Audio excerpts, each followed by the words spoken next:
Welcome. I'm Dr. Chris Williams and I'm here to help you to help yourself through some common life difficulties. In this session, we're focusing on how to sleep better. Sleep is crucial to all of us.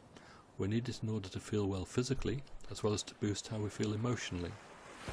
We can all identify with not sleeping properly for a night or two when perhaps something exciting like a birthday or a holiday is about to occur, or if there's something we're worried or concerned about like an interview or a family crisis. And not sleeping properly is a bad start to any day, but if it just lasts for a day or two, most people can put up with it. But it's when we can't sleep properly for several days or weeks that it gets harder and harder to cope. So this session will help build your understanding of ways to get a restful night's sleep, and we'll point out some easy and practical things that can help. Here's a typical example of someone who's not been sleeping well for several weeks. Simon's studying for exams and has been spending a lot of time in his bedroom working hard.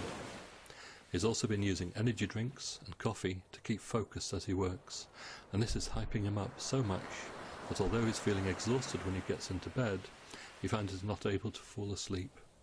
He ends up tossing and turning in bed, watching the clock, and then finds it difficult getting up in the morning because he feels so tired. Do you ever feel like this? The good news is that there are lots of things you can do that might help you sleep better. It's a matter of breaking things down and making small changes that will all add up.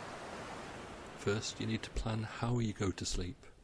Get into a sleep routine. Go to bed and get up at the same time every day. And don't lie in or nap when you should be awake, as this upsets your body clock and makes it harder to drop off. Also be good to yourself and gently wind down for half an hour before bed. Maybe have a warm bath with bubbles or salts, or sip a nice warm milky drink and listen to some soothing music. If you find that reading relaxes you, read a happy book, but maybe not a thriller. And make sure your bedroom's warm and cosy and dark.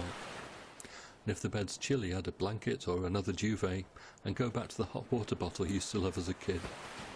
And if it's just too hot, use a fan or get one of those cherry stone pillows you can cool down in the freezer, and open the window. Drop the duvet and sleep under a sheet. Is the bed itself really comfy? If not, change your pillows or try turning the mattress. Or maybe the curtains are a bit thin, in which case try thicker ones or blackout linings. Perhaps things are a bit noisy outside, then maybe get some earplugs from the chemist.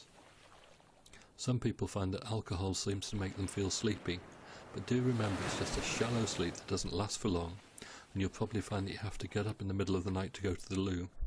So try not to drink alcohol in the hour or so before bed.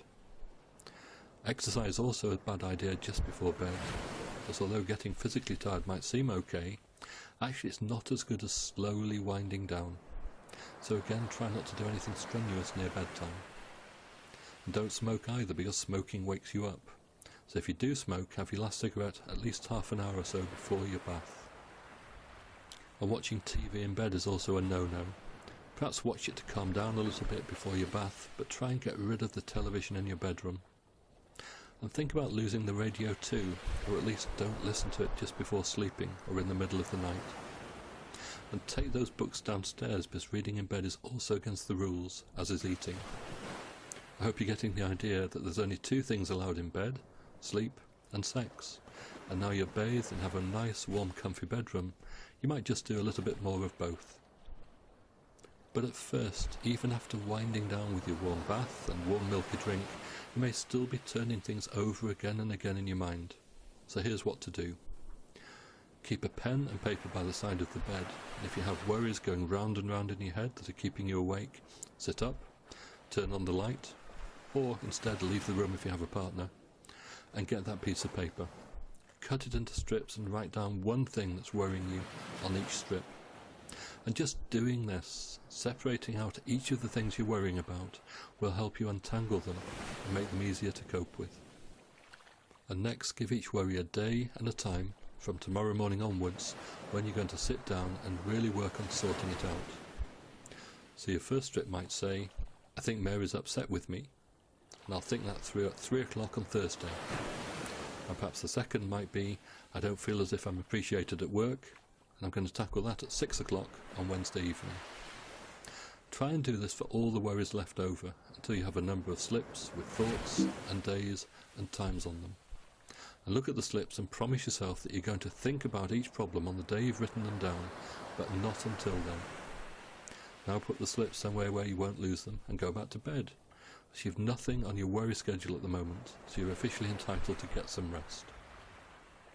And if you've tried all these different things and still aren't sleeping, then get up. And I know it sounds crazy, doesn't it? But get up and go downstairs and sit in a comfy chair and read a book or watch telly or listen to some music, and do this until you feel sleepy tired. Then go back to bed. And if you choose to do this each time you've been in bed awake for more than, say, 20 minutes, you'll quite quickly break the cycle of lying there and getting upset as you watch the minutes tick by all night. You've made a great start here by completing this session, but please remember that if these simple tips don't help, and if a lack of sleep is affecting your daily life, then it might be time to talk to your GP. Thanks for listening.